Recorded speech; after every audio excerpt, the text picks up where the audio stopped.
In this video, we'll take a look at the 2.02 Create a Simple Illustration using the ImageTrace feature. To get started, give the students a piece of white copy paper and ask them to develop a sketch using a pencil and a very light stroke. Once they're done with the sketch, have them use an eraser to clean the stray marks up as much as possible, because any stray marks may be recognized by the program and may become vector shapes. Once they have a nice clean sketch, ask them to use a medium to thick black marker to trace over the sketch. One of the secrets is to try to ensure that all the gaps are closed so that one shape doesn't bleed into another once you do your image trace. Once you have a nice clean sketch with smooth, well-recognizable lines, scan your image. Then we'll go into Adobe Illustrator and we'll do a File New to create a new document. I'm just going to go with the standard letter size and choose an orientation that fits the sketch that you've drawn. Portrait works for me, and I'm going to say OK. Then we're going to do a File Place, pick your sketch, and place it on your document.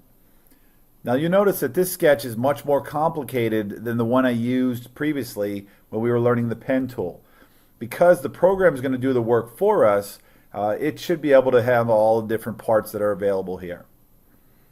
And then we're going to go ahead and we're going to make sure that the object is selected, and we're going to go to Window and we're going to bring our Image Trace menu up. Now I'm using Adobe Illustrator CC, and I've noticed a few changes from the previous version. So there's a very specific way we're going to have to go about conducting the image trace. If you're using another program such as Inkscape, the image trace feature should be available there as well. So with the object selected, I was trying to play around and go and use some of the black and white logo, sketched art, line art settings that I have used in the past. But what I've found is it converts everything to grayscale, and then it will only allow you to use grayscale fills. So after playing around for a while, I discovered that we're going to go ahead and we're going to select one of these color modes. And it doesn't matter which one, because we're going to change the amount of colors once we get started. So I'm going to go ahead and click on 3 colors. As you can see, that doesn't look very good. So we have to look at some of the image trace options that we have. First thing we want to do is have the preview button checked on the bottom of the image trace panel, so that as we make changes we can see the updates. Second thing I want to mention is make sure you don't click Ignore White. If you click the Ignore White button, when you expand the objects, it will only be strokes and you'll be missing all the fills. And so let's go up and start with some of our sliders. If we do 3 colors, and then we go to our color slider, and we bring it down to 2, this will ensure that we get more of a black and white as opposed to some of the grayscale that existed when we first selected 3. The next, and probably the most important thing, is the noise slider. As we drag the noise slider to the left all the way, you'll see that it immediately shows our trace, and it just pops and everything comes together where there were huge gaps before. And then the last thing that you can do is you can play with your path slider. The higher the value, the tighter the fit that you're going to get. And you'll see if we go really low how it gets very chunky and clunky, and you might even actually have some gaps here. So I'm going to take it up to about 70, and I found that for these types of sketches that does a pretty good job of giving me the thickness and the detail that I want. The last thing we have to do is we have to expand it. So I'm either going to come up here in my control panel and click expand, or you can also find expand underneath the object panel. And once you do that, you'll see that now your sketch has been broken into a number of vector shapes. If I click off and click back on with my selection tool, the whole object is selected. But now I can come and use my direct selection tool in order to select paths or to select individual shapes. At this point, you can go ahead and start coloring individual shapes really easily. So in a matter of seconds, we've been able to go in, we've been able to convert our sketch into a vector, and we're able to apply fills. So I'm going to do a quick file place and look at my completed version just to have something to go by. I'm going to hang him out here on the pasteboard. Now, if I wanted to, I can use my direct selection tool and then use our eyedropper and then come out on my original and sample there. And that would be a really easy way for me to quickly start filling in the colors of the original. Or, of course, I can create my own color scheme. And you would just proceed along, whether it was a boot,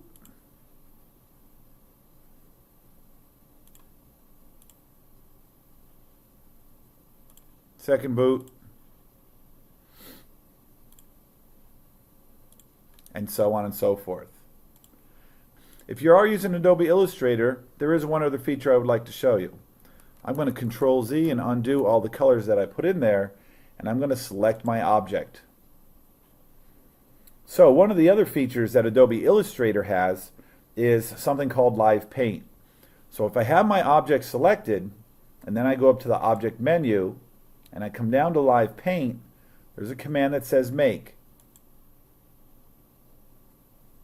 Now, once we have that, that actually becomes a Live Paint object.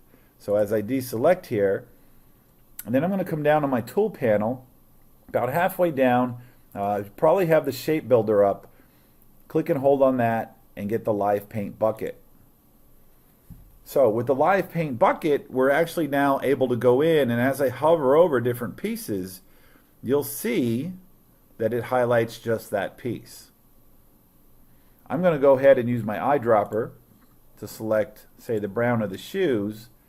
And now with my Live Paint bucket, all I have to do is hover, and everywhere that has that same brown, I can just go and click, click, click my way right through.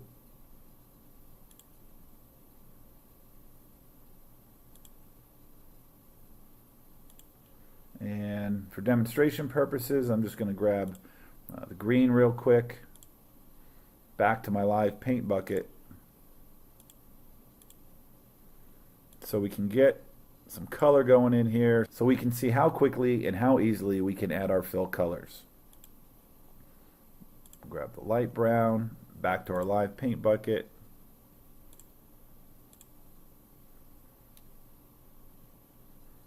sample darker green, and I'm not going to go through filling all this in. I think you get the idea. Again, one of the most important things is when you're making your sketch, you really want to make sure that all the paths are closed. If you wind up having a situation where you have gaps, one color might flow into the other. Right? And so the easiest way to avoid that is on the front end when you're making the sketch. If gaps do become a problem, there is a feature where you can select your object, go down to Object, Live Paint. We've already made it a Live Paint option, and there is a gap options. You can see that you can actually change the size of the gaps, small, medium, or large gaps, or you can set your own custom gaps. And what that does is that has Live Paint sort of imagine that when it sees a certain distance, that actually should be a closed gap.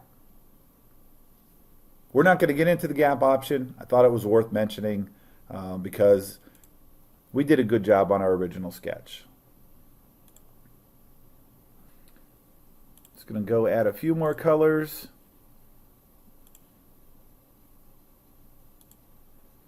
So we could start to come to life. Let's try a little bit of the reds.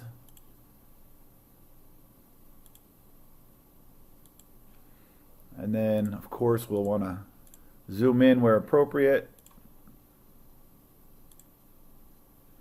And you can see I got the stroke on that one, so I'm just going to undo. Take my time.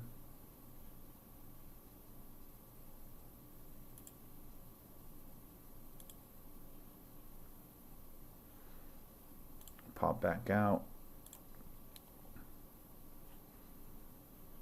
And I think you get the idea. There's a lot of parts on this, so in the interest of time, I'll continue coloring in my work after the session is done. I think you can see that using the ImageTrace feature is a very quick, very efficient way to convert your sketched art into actual illustrations.